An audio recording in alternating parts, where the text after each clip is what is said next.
Freedom is one of the most cherished words in human history, yet also one of the most misunderstood. We invoke it to justify revolutions and personal decisions, to defend rights, and to reject obligations. But across the centuries, the greatest thinkers have insisted on a sobering truth. Freedom is never free. It carries a cost, sometimes paid in blood, sometimes in solitude, sometimes in the quiet discipline of the soul.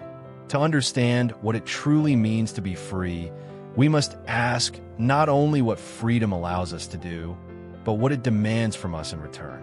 If reflections like these speak to you, take a moment to subscribe to the channel, like this video, and share your thoughts in the comments. For the ancient Greek philosophers, the question of freedom was inseparable from the question of character. Socrates, as portrayed by Plato, chose death rather than betray his commitment to truth and inquiry. He could have saved his life by fleeing Athens or renouncing his teaching, but he refused. In doing so, he paid the ultimate price for intellectual freedom. He surrendered his life to preserve the integrity of his mind and conscience. Freedom, in this view, is not just a political condition. It is the unwavering decision to live according to reason and truth, even when the city, the crowd, or the law itself turns against you. Aristotle brought a complementary perspective. He did not think of freedom primarily as doing whatever one wishes, but as the capacity to act in accordance with virtue. A person who is ruled by uncontrolled desires, anger, or fear may be legally free, but in a deeper sense is a slave to passions, impulses, and external influences. Thus, for Aristotle, the price of freedom is self-mastery. One must learn to govern oneself before one is truly capable of governing or participating responsibly in a political community. The free person is the one who has disciplined the soul so that reason and moral insight, rather than impulse, guide action. The Stoic philosophers sharpened this idea by insisting that true freedom is inward. Epictetus, born a slave, argued that no one can truly imprison a mind that has learned to rule itself. External chains, poverty, or persecution may limit the body, but the inner faculty of assent, your ability to choose how to respond, remains yours. The cost of this kind of freedom is rigorous inner work, accepting what you cannot control, assuming full responsibility for your judgments, and refusing to let resentment or fear dictate your life. Freedom, for the Stoics, demands a radical honesty with oneself and a willingness to relinquish illusions of control over the world outside. Already in these early traditions, we see a recurring pattern. Freedom is not simply permission, it is a demanding vocation. The more deeply one cherishes freedom, the more one is called to pay for it with discipline, courage, and sacrifice. Ancient thinkers understood that a city of citizens who demanded only rights without cultivating virtue would be fragile and easily corrupted. The price of living in a free society, they believed, was a citizenry committed to truth, reason, and moral responsibility. Without that, democracy could decay into chaos or be captured by demagogues. As history moved forward, the concept of freedom migrated from the city-state to the vast arenas of empires and nations. In late antiquity and the Middle Ages, Christian thinkers such as Augustine and Thomas Aquinas grappled with the tension between divine sovereignty and human liberty. Augustine emphasized that the will, wounded by disordered desire, often chooses what enslaves it. Freedom in its highest sense, he argued, meant the freedom to love the good, to align one's will with a higher moral order. The cost here is the willingness to be judged by a standard beyond oneself, to let conscience and transcendent values correct and, at times, overturn one's own inclinations. The Renaissance and the Reformation introduced yet another facet of the price of freedom, the courage to follow conscience against powerful institutions. When reformers insisted that individuals must stand before God in truth without intermediaries, they claimed a profound spiritual freedom. But they also unleashed conflict that would lead to persecution, exile, and war. To assert freedom of conscience in an age that demanded religious conformity was to accept the possibility of martyrdom, misunderstanding, and loss of security. Freedom of belief was not secured by declarations alone. It was paid for by the suffering of countless individuals who refused to betray what they believed to be true. The Enlightenment transformed the landscape of political freedom. Thomas Hobbes, John Locke, Jean-Jacques Rousseau, and Immanuel Kant each offered distinct answers to why humans should be free and what they must give up to secure that freedom. Hobbes argued that in a state of nature, without government, life would be solitary, poor, nasty, brutish, and short. To escape this chaos, individuals must surrender some of their absolute natural liberty to a sovereign power that can guarantee peace. Here, the price of security is the acceptance of authority. One relinquishes certain freedoms to enjoy the basic safety that makes any meaningful life possible.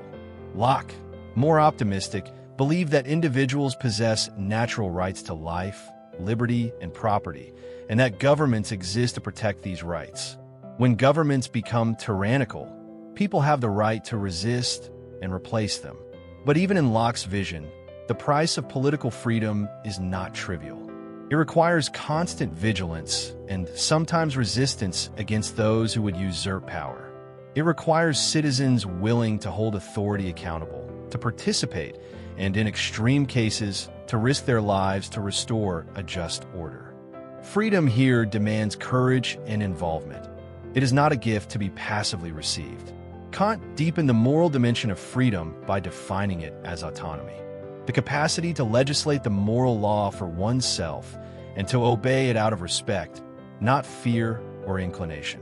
To be free, in Kant's sense, is not to follow every desire, but to act according to principles that you could rationally will to be universal. The cost of this freedom is the burden of moral responsibility. You can no longer blame custom, authority, or emotion for your actions. You must answer to reason and conscience.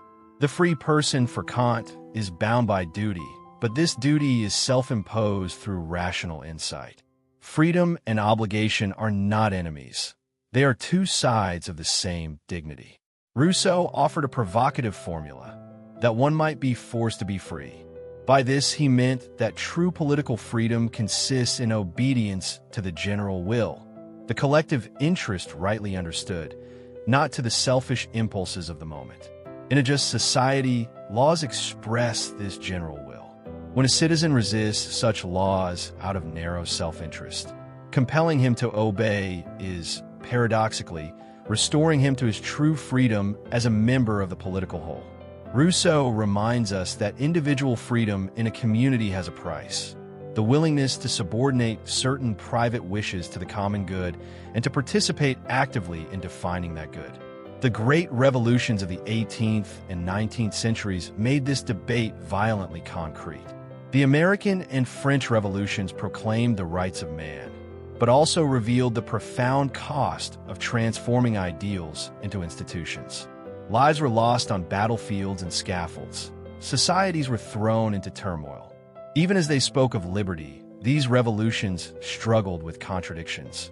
Most tragically, the persistence of slavery and exclusion. The price of freedom was paid unevenly. Some enjoyed its fruits while others bore its burdens. The struggle to extend freedom more fully to former slaves, to women, to workers would require new movements, new sacrifices, and new moral awakenings. Alexis de Tocqueville, observing the young American democracy, warned that freedom could wither not only under open tyranny, but under a soft, pervasive control that offers comfort in exchange for independence.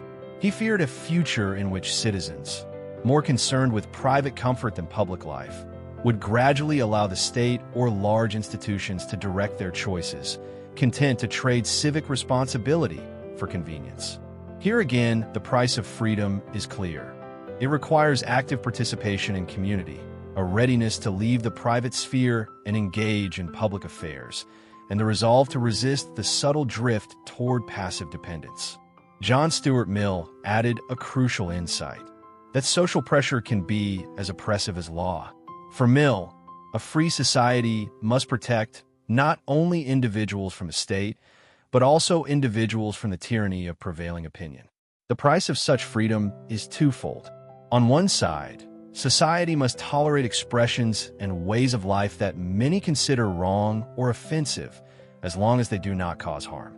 On the other side, individuals must develop the courage to think for themselves, even at the risk of isolation or ridicule. Freedom demands intellectual bravery, the willingness to defend unpopular truths, to remain open to disagreement, and to revise one's views in the face of better arguments. By the 20th century, the discussion of freedom's price became even more urgent as totalitarian regimes arose. Thinkers like Isaiah Berlin distinguished between negative liberty, freedom from interference, and positive liberty, the freedom to realize one's potential and live as one truly wishes. Both forms carry costs. Negative liberty requires that we accept a degree of disorder and the possibility that others will use their freedom in ways we dislike. Positive liberty requires investments in education, culture, and social conditions that enable people to develop their capacities. It demands that we ask not only, what am I allowed to do, but also, what do I need to become who I ought to be? In both cases, the price of freedom is responsibility, for oneself, for others, and for the common framework that sustains a free life. Reflecting on these thinkers, one conclusion emerges with clarity. Freedom is never merely a matter of removing chains. It is a complex, fragile achievement that must be built, protected, and continually renewed. It asks of individuals the discipline to govern themselves, the courage to resist injustice, the empathy to consider the good of others, and the perseverance to uphold institutions that embody liberty. The price of freedom is not paid once, in a single heroic act, but again and again in the daily choices of ordinary people. It is this deeper understanding that can transform the word freedom from a slogan into a living, demanding ideal. In our own time, the question remains as urgent as ever. Are we willing to pay that price? Or will we, perhaps without even noticing, sell our freedom cheaply, for comfort, for security, for acceptance? To explore this further, we must turn not only to political theory and history, but to the inner life, to the patterns of thought and feeling that shape how we use or refuse the freedom we already possess. It is to this interior landscape and to the testimony of more recent thinkers and witnesses that we now turn. In this second part of our reflection, the focus shifts from broad historical developments to the intimate terrain of individual experience. Political systems can either nourish or crush freedom, but no law can finally relieve us of the responsibility for our own choices. Modern thinkers have observed that, paradoxically, the more freedom people are given, the more they may feel anxiety rather than joy. With countless options open, careers, lifestyles, beliefs, identities, one can become paralyzed, tempted to let others decide. The first price of freedom in the modern world, then, is the burden of decision, the necessity of choosing a path without the comfort of absolute guarantees. Erich Fromm, writing after the upheavals of the 20th century, spoke of escape from freedom. He argued that when individuals are granted formal liberties but lack inner strength and grounding, they may seek refuge in authoritarian movements or blind conformity. Freedom can feel like an intolerable weight, a constant demand to define oneself. To escape that demand, some people surrender their judgment to leaders, ideologies, or social pressures. Fromm's insight is sobering. If we are unwilling to accept the anxiety that accompanies genuine freedom, we may voluntarily pay another price, the loss of our own voice and conscience. Hannah Arendt, reflecting on the horrors of totalitarianism, insisted that one of the most essential acts of freedom is the decision to think. In her analysis of the banality of evil, she showed how ordinary individuals, by refusing to question orders or examine their own actions, can become instruments of immense wrongdoing. The cost of resisting this banality is high. It means accepting the loneliness that can come from questioning what everyone else accepts, It means facing uncomfortable truths about oneself and one's society. It means refusing the easy refuge of, "I was just following orders." For Arendt, the price of freedom is the readiness to judge, to distinguish right from wrong, and to act on that judgment even when it isolates us. Existentialist thinkers made this theme even more radical. Jean-Paul Sartre famously declared that we are condemned to be free. By this he meant that, whether we like it or not, we cannot escape responsibility for what we make of ourselves. We are thrown into circumstances we did not choose. Family, culture, historical moment. But within those conditions, we are still responsible for our responses. We may deny or obscure this responsibility by telling ourselves that we had no choice, but such excuses are forms of bad faith.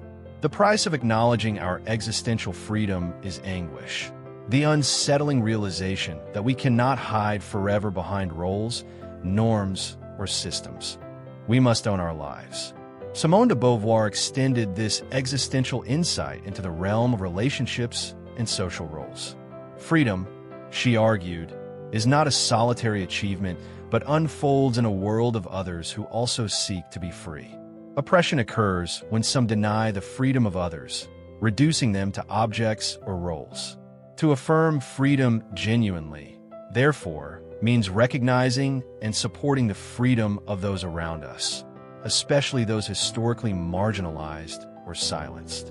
The price of my freedom, if it is to be authentic, includes the effort to dismantle structures and attitudes that limit yours. It is not enough to claim one's own autonomy. One must also confront the ways one's choices affect the liberty of others.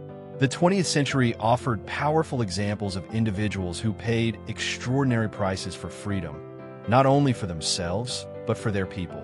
Nelson Mandela spent 27 years in prison for his resistance to apartheid. Yet, during his imprisonment, he cultivated an inner freedom that allowed him, after his release, to reject hatred and call for reconciliation. The price he paid was not only the loss of decades of his life, but also the renunciation of the easy satisfaction of revenge. In choosing forgiveness and dialogue over vengeance, he demonstrated that freedom can demand the surrender of deeply felt resentments in order to build a more just and humane future. Martin Luther King Jr. similarly embraced a freedom rooted in nonviolence and love of enemy. He refused to answer injustice with hatred, even as he faced imprisonment, threats, and ultimately assassination. The civil rights movement, which he helped lead, revealed how the struggle for freedom often demands not just physical courage, but moral endurance, the capacity to persist in love and peaceful protest in the face of brutality. The price of freedom for King and his companions included humiliation, suffering, and the constant risk of death. Yet their sacrifice enlarged the scope of freedom for millions, reminding us that the benefits we enjoy today often rest on the hidden cost borne by others. Yet the price of freedom is not paid only in such dramatic acts. It is also present in the quiet, daily decisions of ordinary life. In a consumer culture overflowing with choices, the illusion arises that freedom is simply having more options. But every meaningful choice involves saying no to countless other possibilities. Committing to a vocation, a relationship, a set of values means relinquishing alternate paths. The cost of real freedom is the acceptance of this renunciation. To choose deeply is to narrow one's life, and to do so voluntarily is an act of maturity. Freedom without commitment is superficial. It schemes the surface of life without ever entering its depths. Psychological research on decision-making confirms that an excess of options can lead to dissatisfaction and paralysis. When everything is possible, nothing is chosen wholeheartedly. The path to a fulfilling use of freedom often involves self-knowledge, understanding what truly matters to you, what kind of person you wish to become, and what sacrifices you are willing to make to move in that direction. The price of this clarity can be uncomfortable. It may require confronting painful truths, letting go of images you had of yourself, or disappointing expectations others have imposed on you. Yet without this inward labor, freedom remains abstract, never fully incarnated in a life well lived. In the digital age, freedom faces new, subtle challenges. Our desires, attention, and even beliefs can be shaped by algorithms and constant connectivity. On one level, we enjoy unprecedented freedom of expression and access to information. On another, our time and focus are continuously harvested and sold. The price of preserving freedom in such an environment is deliberate vigilance. It may mean setting boundaries on technology use, protecting one's privacy, and cultivating the rare capacity for sustained attention. These choices can feel inconvenient or isolating. They may separate you from certain social currents, but they form part of the new cost of autonomy. The willingness to resist becoming a passive consumer of information and instead remain an active, discerning mind. Economic freedom, too, carries its own demands. The ability to pursue opportunities and improve one's material condition is a vital aspect of liberty. Yet without habits of prudence, discipline, and solidarity, economic freedom can collapse into exploitation or chronic insecurity. Studies on delayed gratification, such as the well-known experiments where children who waited for a second treat later showed better life outcomes, illustrate a simple truth. The capacity to postpone immediate pleasure for a greater long-term good is a cornerstone of practical freedom. The price of this capacity is the discomfort of self-restraint, the decision to endure temporary limitation in exchange for enduring benefit. Social freedom, the ability to speak, assemble, and live according to one's conscience within a community, relies on an often overlooked virtue, the readiness to listen. In a pluralistic society, others will use their freedom to defend views, identities, and ways of life that challenge or disturb us. The price of sustaining a truly free society is the emotional and intellectual effort to engage with these differences without seeking to silence them by force or contempt. It demands patience, humility, and a courageous openness to dialogue.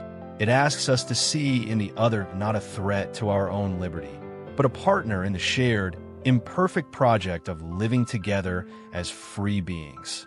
Viktor Frankl, a psychiatrist and survivor of Nazi concentration camps, brought the question of freedom to its most extreme limit. In the camps, almost every external freedom was stripped away. Yet Frankl discovered a final, irreducible freedom, the ability to choose one's attitude in the face of suffering. Even when you cannot change your circumstances, you can still decide how to respond, what meaning to ascribe, and whether to retain your inner dignity. The price of claiming this last freedom is immense. It means refusing the comfort of total despair, refusing to see oneself only as a victim, and accepting the burden of meaning-making even amid horror. But for Frankl, this inner freedom is the core of human greatness. Taken together, these perspectives suggest that the price of freedom is paid along three intertwined dimensions: in the soul, in society, and in history. In the soul, it is paid in self-knowledge, discipline, and the courage to bear responsibility. In society, it is paid in tolerance, participation, and the effort to build just institutions. In history, it is paid in the sacrifices of those who stand against oppression and, at times, give their lives so that others may live differently. To honor the freedom we inherit is to recognize these costs, not to romanticize them, and to ask how we, in our own limited sphere, might contribute to sustaining and extending liberty. What might this mean concretely for you? It may mean telling the truth when a convenient lie would be easier. It may mean standing up for someone being treated unjustly, even if it costs you approval. It may mean choosing a path that aligns with your deepest convictions rather than the one that promises the quickest comfort or prestige. It may mean learning to forgive, as Mandela did, or persevering in peaceful resistance, as King did, in less dramatic but still demanding circumstances of your own life. Each such decision is a small installment in the ongoing price of freedom. Ultimately, the great thinkers show us that freedom is not a possession but a practice. It is something we become capable of only by repeatedly choosing truth over illusion, courage over fear, responsibility over passivity, and love over indifference. The price can be high: misunderstanding, solitude, loss, uncertainty. Yet the reward is immeasurable: a life lived with integrity, a society less prone to cruelty and domination, and a world in which more people can stand upright as subjects of their own stories rather than objects of someone else's will. To reflect on the price of freedom, then, is not to be discouraged but to be summoned. You are invited to see your own challenges, doubts, and sacrifices as part of a long human journey toward a more authentic liberty. The question is not whether freedom is costly. It always has been, and always will be, but whether you are willing to invest yourself in that cost in ways great or small. If you choose to do so, you join a vast, unseen community of women and men across the ages who, in different languages and lands, answer the same call: to live, as far as they could, not as slaves to fear or habit, but as free and responsible beings.